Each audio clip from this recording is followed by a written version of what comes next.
If every shop followed that structure, would there even be a shortage? What do you think? I would argue no, and I think, to a degree, it really is about the leadership aspect, right?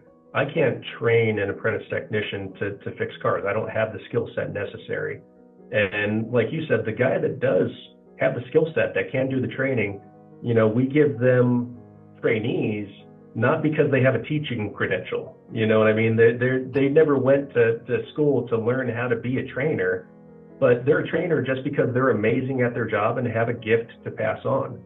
So it really becomes the responsibility of leadership in the organization, whether that be the general manager, whether that be the regional manager, to have a clear process for growing people, for determining where they're at in their career, and then clarity of communication to make sure that that person knows, look, you're growing. Look where you come from. This is where you're going to be by the end of next year, and this is what our game plan is for you.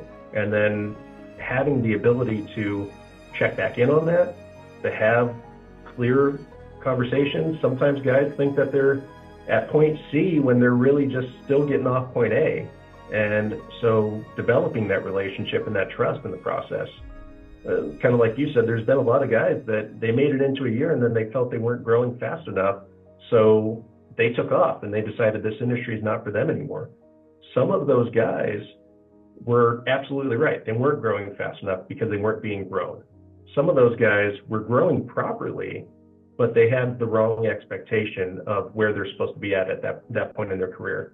And I think either of those two scenarios is not necessarily a failure of the trainee. There's always going to be people that try it and it's not for them.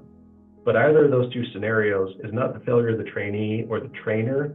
I think it's the failure of leadership from having clarity of communication and letting people know where they're at, where they need to improve, what they're doing great, and then having, a clear finish line for moving on to the next step. And I think